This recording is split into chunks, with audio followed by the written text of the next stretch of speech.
Once upon a midnight dreary, while I pondered weak and weary over many quaint and curious volume of forgotten lore, while I nodded, nearly napping, suddenly there came a tapping, as if someone gently rapping at my chamber door. "'Tis some visitor," I muttered, tapping at my chamber door. Only this, and nothing more. Distinctly I remember it was in the bleak December, and each separate dying ember wrought its ghost upon the floor. Eagerly I wished the morrow, vainly I had sought to borrow from the books of surcease of sorrow for the lost Lenore, for the rare and radiant maiden who the angels named Lenore, nameless here forevermore. And in the silken, sad, uncertain rustling of each purple curtain filled me with fantastic terrors never felt before, so that now to still the beating of my heart I stood fainting. "'Tis some visitor entrance at my chamber door. Some late visitor entertaining entrance at my chamber door. That it is, and nothing more."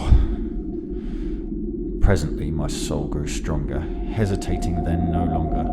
"Sir," said I, "or madam, truly your forgiveness I implore, but the fact is I was napping, and so gently you came rapping, and so faintly you came tapping at my chamber door, that I scarce was sure I heard you."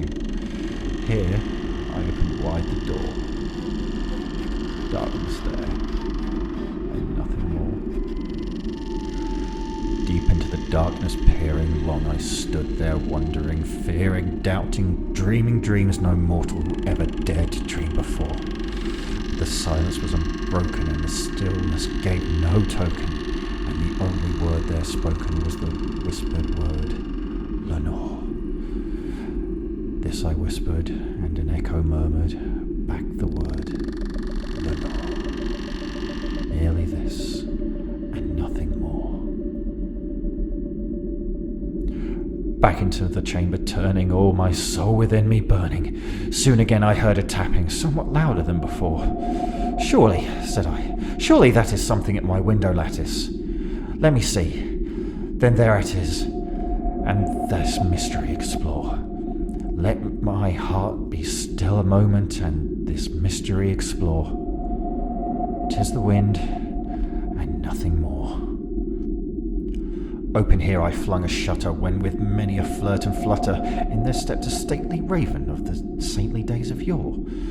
Not that least obeisance made he, not a minute stopped or stayed he, but with a mind lord of lady perched upon my chamber door, perched upon a bust of Pallas just above my chamber door, perched and sat, and nothing more.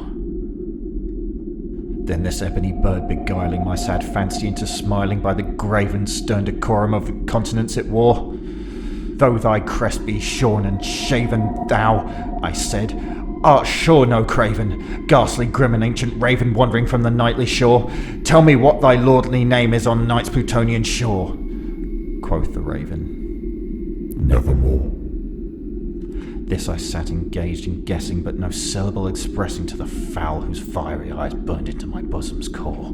This and more I sat divining, with my head at ease reclining on the cushion's velvet lining that the lamplight gloated o'er, but whose velvet violet lining with the lamplight gloating o'er she shall press, nevermore. Then methought the air grew denser, perfumed from unseen censer, swung by seraphim whose footfalls tinkled on the tufted floor. "Wretch!" I cried, "thy God hath let thee here. By these angels he hath sent thee respite and neppeth from thy memories of Lenore. Quaff, oh quaff, this kind nepenthe of a forgotten lost Lenore." Quoth the raven, "Nevermore." "Prophet!" said I, "thing of evil!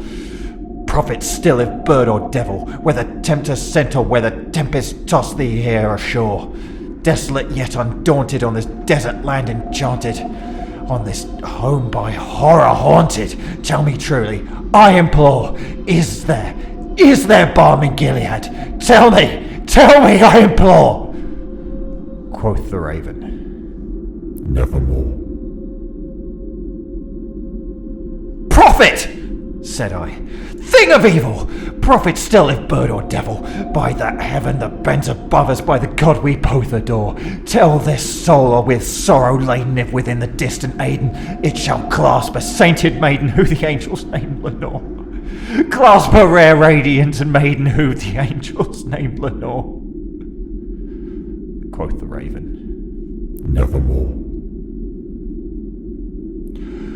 Be that word our sign of parting, bird or fiend, I shrieked, upstarting. Get thee back into the tempest and the night's Plutonian shore. Leave no black plume as a token that the lie they shall have spoken.